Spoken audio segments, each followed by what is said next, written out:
Baik, Assalamualaikum warahmatullahi wabarakatuh.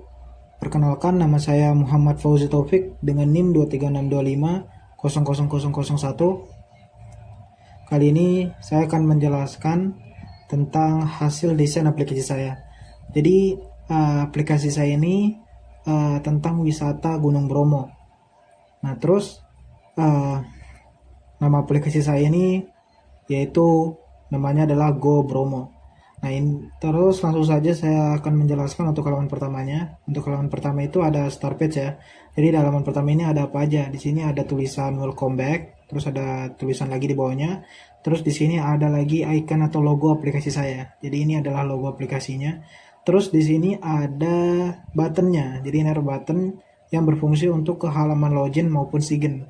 Nah, fungsinya untuk apa aja sih? Yang sini berfungsi untuk menuju ke halaman login dan sign jika si user dalam keadaan online.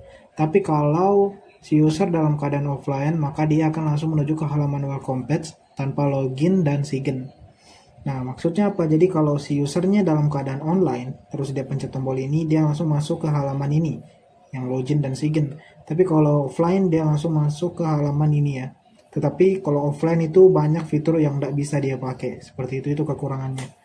Selanjutnya kalau misalkan online ya dan dia masuk ke sini, dia bisa melakukan login dan sign. Nah, contohnya kalau misalkan si usernya memencet tombol login, dia akan menuju ke halaman login seperti di sini. Dan kalau misalkan si usernya memencet tombol sign, dia akan menuju ke halaman yang ini. Nah, baik, saya akan jelaskan dulu untuk halaman yang sign. Untuk halaman yang sign ini dia ada berbagai macam input ya. Pertama ada username. Nah, terus juga sebelum saya menjelaskan inputnya, saya jelaskan dulu untuk icon yang di atas. Jadi icon yang di atas ini berfungsi untuk menuju ke halaman sebelumnya. Jadi menuju ke halaman yang ini ya. Seperti itu. Terus di sini ada beberapa macam input. Ada 4 input. Pertama ada username, email, password, dan confirm password.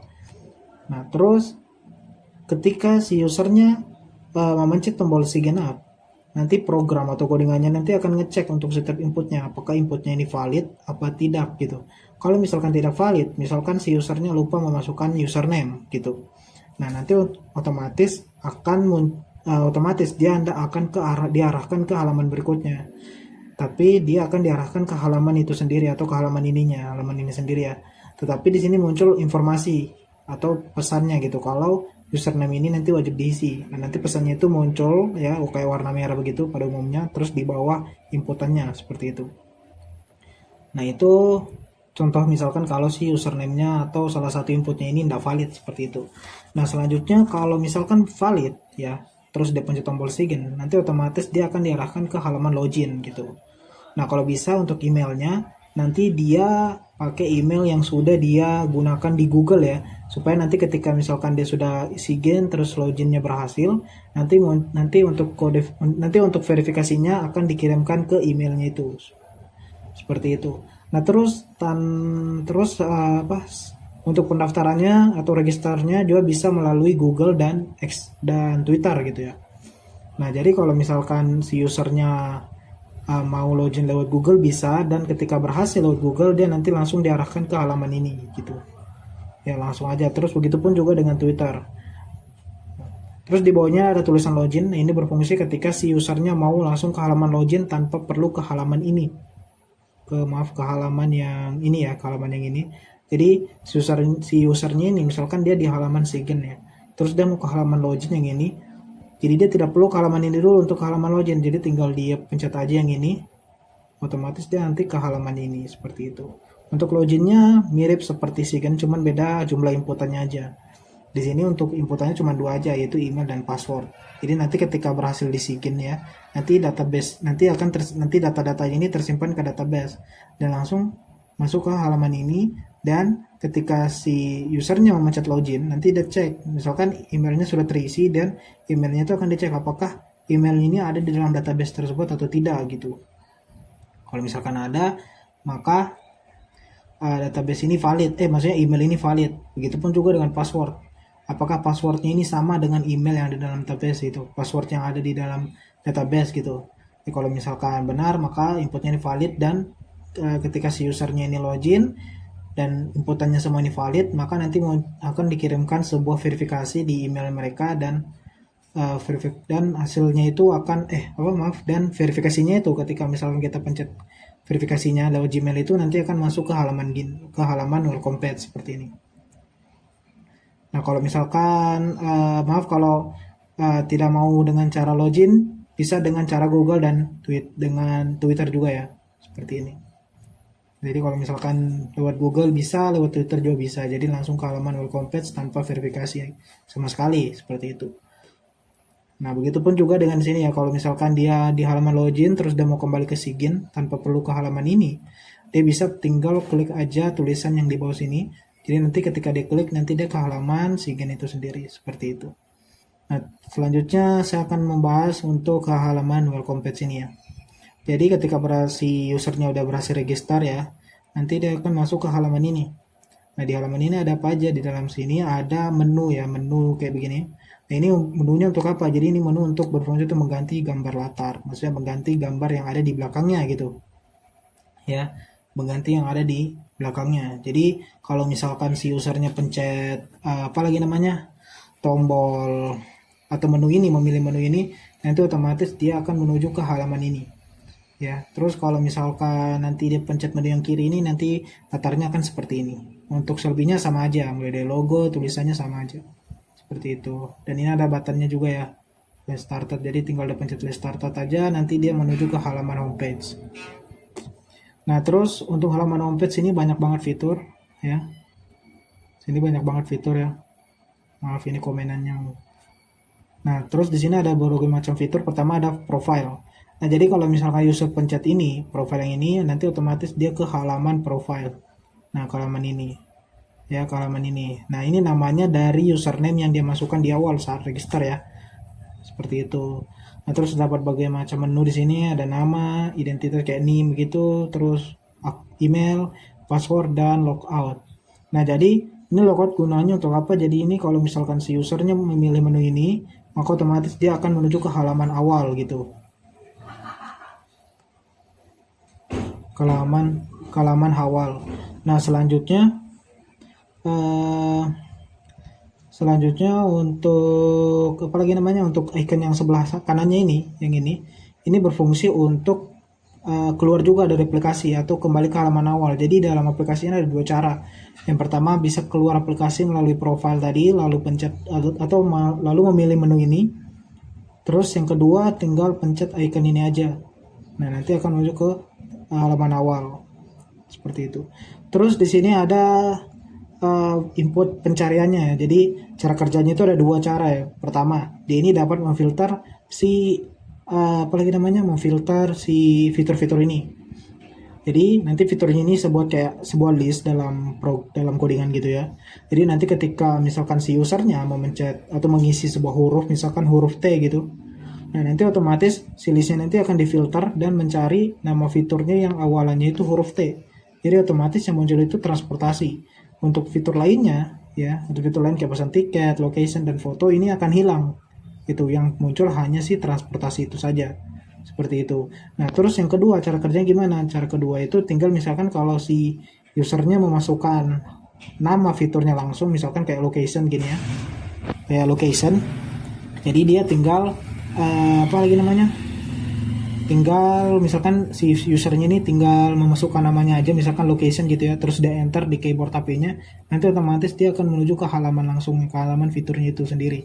Nah, ini langsung misalkan ke halaman lokasi seperti itu. Jadi ada dua cara. Yang pertama dia dapat memfilter, terus yang kedua dia tinggal masukkan namanya aja, misalkan kayak location, terus dia enter dan nanti langsung menuju ke halamannya gitu, ke fiturnya itu sendiri. Seperti itu. Ya, walau. Oke, baik. Terus di sebelah kanannya ini ada icon. Ya, ada icon. Nah, icon ini gunanya untuk apa? Icon ini gunanya untuk merefresh halaman. Jadi ketika usernya klik ini, nanti dia akan jadi dia dapat merestart halaman ini maksudnya halaman homepage-nya gitu. Dia dapat merestart.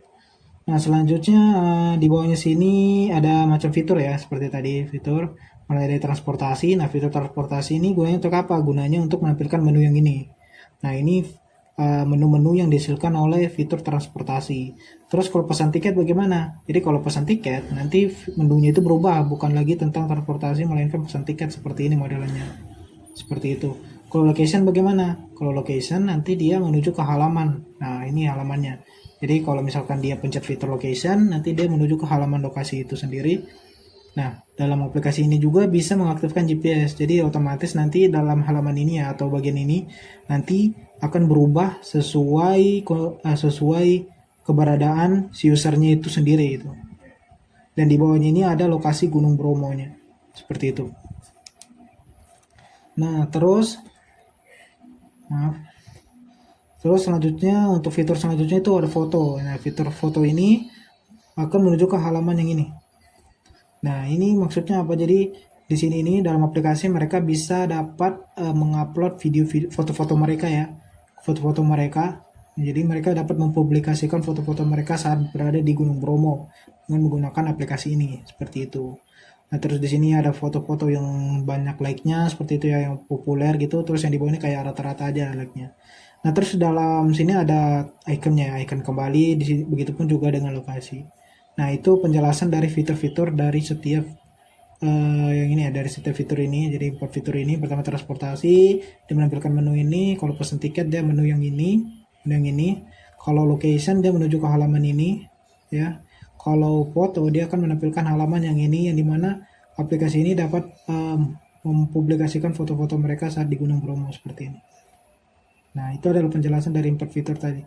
Nah, selanjutnya untuk apa lagi namanya, sewa transportasinya bagaimana? Untuk sewa transportasinya tinggal si usernya ini memencet menunya aja, misalkan kayak memencet mobilnya aja bagian sini dia pencet, nanti dia akan dibawa ke halaman sewa chip seperti ini.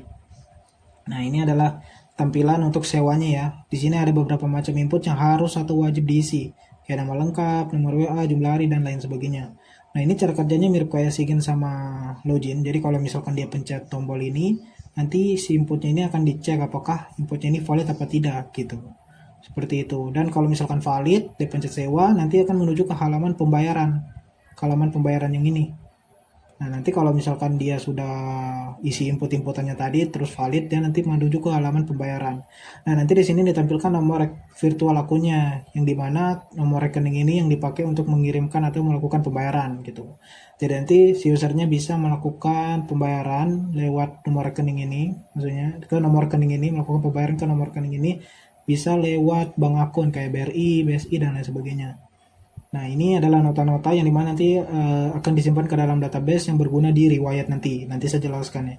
Untuk di sini ini bukan button, ini adalah sebuah informasi aja. Kalau misalkan si usernya belum berhasil melakukan pembayaran, nanti akan tulisan masih menunggu pembayaran. Tapi kalau usernya berhasil, nanti akan bertuliskan atau terganti menjadi pembayaran telah selesai, seperti itu. Nah, itu adalah cara untuk sewa jeepnya ya, seperti itu.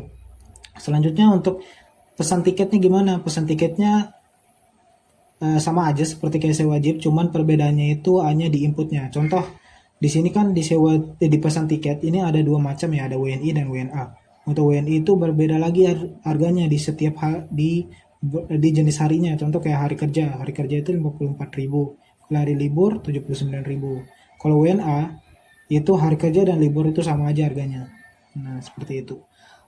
Nah, terus di sini ada tulisan tersisa ya. Ini maksudnya tiket tinggal berapa tiket aja yang masih bisa dipesan gitu. Ada 50 tiket lagi seperti itu. Nah, begitupun juga dengan sewa transportasi tadi ya. Berarti ada 50 mobil juga yang masih belum dipesan. Jadi nanti ketika misalkan si usernya berhasil memesan jeep ya, atau berhasil menyewa jeep, nanti otomatis ini nanti akan berubah jadi 49 berarti ya. Seperti itu. Nah, kita kembali ke penjelasan pesan tiket ya. Jadi ketika misalkan si usernya pilih tiket ini misalkan WNI ya, nanti otomatis ke halaman pembayaran, ke halaman pesan tiket WNI. Ini sama aja, tinggal input-input, cuman beda sini ada beberapa macam input ya. Contoh ini jenis input yang memang khusus untuk mengirim file foto gitu. Di sini disuruh kirim file foto seperti foto KTP, SIM, dan paspor ya, seperti itu. Terus di sini ada email, gunanya untuk apa? Nah, ini email di sini gunanya untuk ketika si usernya berhasil pesan tiket ya, misalkan gini, si usernya sudah kirim email ya, dan dia pencet tombol pesan ya, dia pencet tombol pesan dan berhasil masuk ke pembayaran gitu, ke pembayaran WNI yang ini, ke pembayaran ini, ke pembayaran ini, nanti otomatis ketika dia berhasil melakukan pemesanan tiket, nanti otomatis pesanan tiket itu akan dikirimkan ke email yang mereka isi di sini tadi, yang mereka isi di sini. Jadi bentuk tiketnya itu bentuk digital gitu ya. Jadi tiketnya itu nanti berbentuk digital. Jadi dia bisa uh, mengecek atau bisa mendapatkan tiket itu secara digital dengan cara mereka mengirimkan tiketnya itu ke email yang mereka isi di sini. Seperti itu. Nah, itu adalah penjelasannya dari sewa apa menu sewa dari menu pesan tiket ya. Seperti itu. Selanjutnya ada di navbar bawahnya ini kayak home. Kalau misalkan ke home dia akan menuju ke halaman homepage. Kalau ke tips dia menuju ke halaman apa lagi namanya? Ke halaman tipsnya. Kayaknya mau dicas laptop dulu.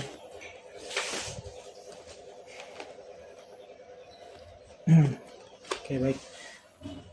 Nah, mungkin dia langsung ke halaman tips kalau misalkan apa lagi namanya? Kalau misalkan si usernya memilih fitur tips ini ya. Jadi nanti ketika dia klik tips ini, nanti otomatis dia akan menuju ke halaman ini. Nah, yang ini ya. Seperti ini. Ini adalah contoh halaman tipsnya. Jadi di sini ada tips sebelum berangkat ke Gunung Bromo dan lain sebagainya. Terus kalau dia memencet sejarah ya. Jadi otomatis dia ke halaman sejarah. Jadi sejarah tentang Gunung Bromo gitu. Seperti itu. Terus di sini di riwayat. Nah, ini riwayat nih. Di riwayat itu untuk apa sih? Riwayat ini untuk menampilkan hasil pesanan-pesanan atau hasil sewa yang dilakukan oleh si user. Jadi misalkan kayak pesan tiket WNA, sewa jeep dan sewa motor kayak begitulah istilahnya. Yang penting dia intinya dia menyimpan riwayat-riwayat dia lagi melakukan pesanan apa dan lagi melakukan sewa transportasi apa gitu. Seperti itu. Nah, itulah gunanya yang ini. Jadi ketika ini kan sudah tersimpan ke dalam database ya. Jadi misalkan kalau dalam sini ya nanti dia tinggal query aja, misalkan kayak nama, nanti dia query untuk halaman yang ini, harga untuk misalkan kayak harga yang ini ya, nanti dia bisa query ke halaman ini gitu, untuk bisa ditampilkan ke sini. Query itu berarti dia mengambil data ke dalam database seperti itu.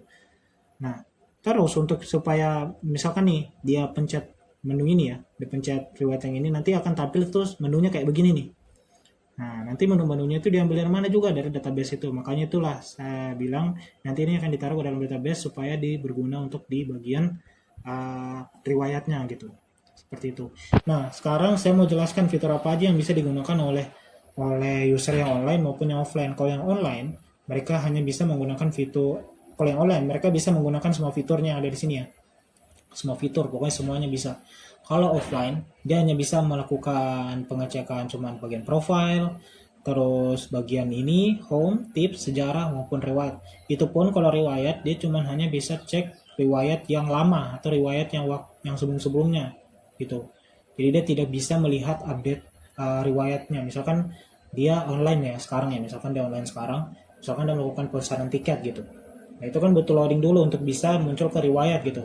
Nah, terus ketika saat itu juga ada setelah melakukan pemesanan dia offline terus masuk aplikasi ini, ketika dia cek di riwayat itu nggak tampil hasil pesanan tadi. Dia tunggu online dulu baru muncul hasil pesanan tiket yang dilakukan tadi gitu. Jadi seperti itulah intinya.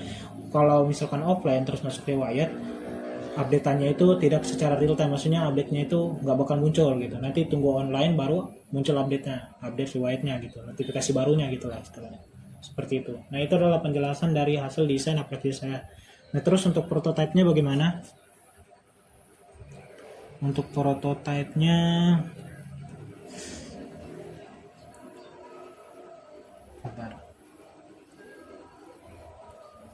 Nah, untuk prototipenya seperti ini tampilan awalnya. Jadi kalau misalkan saya user nih, terus online, tinggal pencet ini aja. Nanti dia akan menuju ke halaman ini. Terus misalkan saya mau buat akun, misalkan saya sudah isi inputnya misalkan, terus saya tinggal pencet sign aja. Nah, begitupun juga dengan login, misalkan saya sudah isi emailnya apa dan lakukan verifikasi, tinggal login aja langsung menuju ke halaman ini. Gitu. Nah, terus ini bisa ganti latar, tinggal pencet ini aja ya, tinggal ganti ini seperti itu. Terus ini sama aja fungsinya. Jadi tinggal ke let's start. Nah, di sini kita masuk ke halaman homepage. Jadi kita coba cek profile dulu. Untuk profile seperti ini halamannya. Jadi kalau misalkan logout bisa dan nanti menuju ke halaman awal ya. Tapi nanti kita tes, ini pun juga sama ke halaman awal. Jadi ada dua cara, yang pertama dari profile maupun dari luar gitu ya.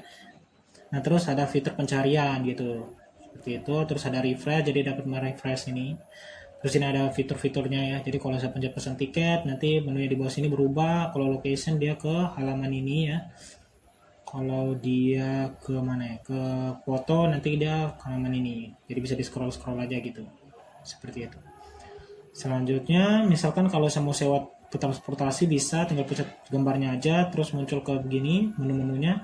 Misalkan saya sebagai user sudah mengisi input-inputnya ini, tinggal pencet sewa aja, lalu udah seperti ini. Nanti eh, tinggal tunggu apa lagi namanya? Bukan tunggu sih, cuma lebih tepatnya tinggal kita melakukan pembayaran dan nanti ini akan berubah gitu. Jadi nanti tulisannya mungkin pembayaran telah selesai seperti itu. Nah itu untuk bagian sewa Jeep. Kalau misalkan pesan tiket kayak gimana? Pesan tiket sama aja, cuman di sini ada choice file ya kayak seperti itu, dan melakukan pesanan sudah seperti ini. Seperti itu. Selanjutnya untuk bagian fitur yang di bagian bawah ini ya. Yaitu kita tinggal pencet aja untuk bagian tips. Nah ini nanti ke halaman sini ya, dia menjelaskan tentang tips-tipsnya gitu. Terus selanjutnya untuk yang sejarah kayak gimana? Yang sejarah itu seperti ini juga ke halamannya ya. Terus selanjutnya untuk riwayat, nah riwayat itu seperti ini. Jadi dia riwayat tentang pesanan-pesanan dan sewa-sewa Jeep yang pernah dilakukan oleh si user seperti itu. Nah itu mungkin itu saja yang dapat saya jelaskan. Mohon maaf kalau ada kata yang salah. Wabillahi taufiq walhidayah. Wassalamualaikum warahmatullahi wabarakatuh.